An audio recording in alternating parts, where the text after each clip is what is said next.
Let's mic देश का मिजाज वेस्ट।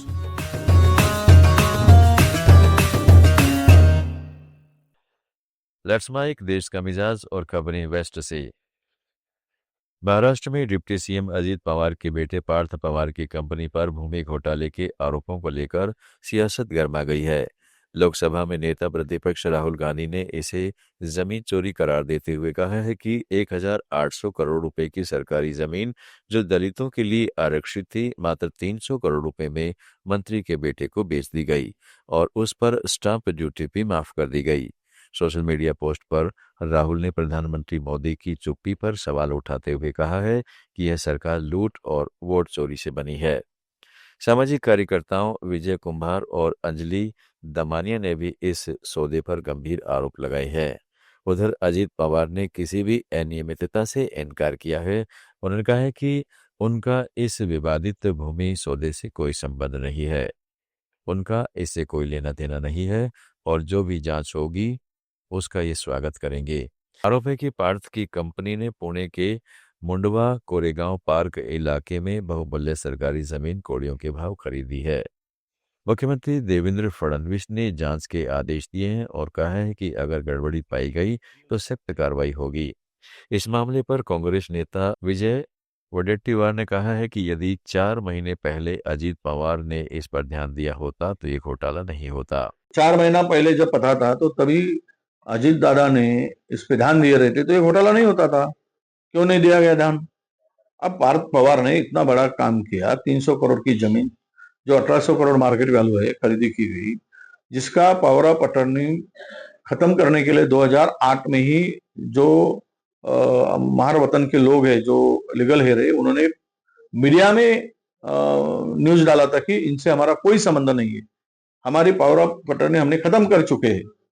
उसको नोटिस भी दिया गया था वकील के थ्रू, फिर भी वो कोर्ट में गया, हाई कोर्ट से भी उसको पिटीशन को खारिज किया गया, उसको कोई अधिकार नहीं था।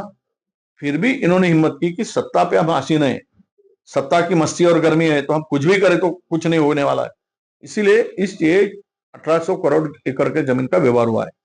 अब कुछ लोगों के ऊपर एफआईआर हुआ है। मेन आरोपी चोर को छोड़कर सभी को आरोपी बनाकर क्या फायदा होगा? इसकी जांच बड़ी स्तर पर होनी चाहिए। इसमें सीधी ईबीआई इन्होंने भी जांच करने। राजस्थान के पूर्व विधायक गिरिराज सिंह मलिंगा को सुप्रीम कोर्ट से बड़ा झटका लगा है। एएनई हर्षाधिपति के साथ मारपीट प्रकरण में राजस्थान हाईकोर्ट के आदेश को चुनौती देने वाली मलिंगा की याचिका सुप्रीम कोर्ट ने खारिज कर दी है। सुप्रीम कोर्ट ने इस मामले को धौलपुर से जयपुर जिला कोर्ट में ट्रांसफर करने के आदेश को सही ठहराया है। कोर्ट ने स्पष्ट किया है कि सुनवाई में किसी तरह की देरी बर्दाश्त नहीं की जाएगी। राजस्थान में चूरू शहर के राजकीय डीबी अस्पताल में गुरुवार रात जन्मे एक नवजात लड़के की 5 घंटे बाद संदिग्ध परिस्थितियों में मौत हो गई। डॉक्टरों ने आशंका जताई है कि नवजात की गला घोंटकर उसकी हत्या की गई है। पुलिस ने शव को मोर्चरी में रखवाकर जांच शुरू कर दी है।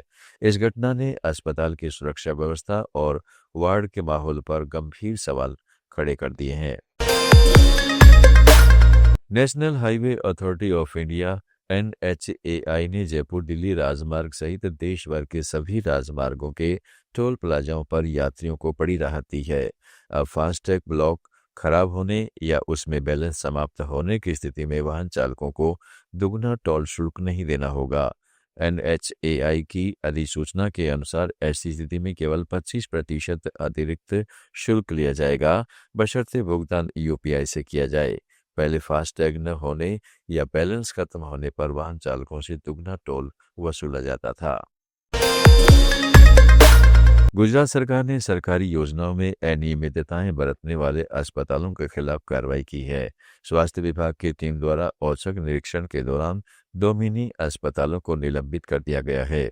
ये अस्पताल योजना के दिशा निर्देशों का पालन नहीं कर रहे थे, तो अन्य अस्पतालों को कारण बताओ नोटिस जारी किए गए हैं।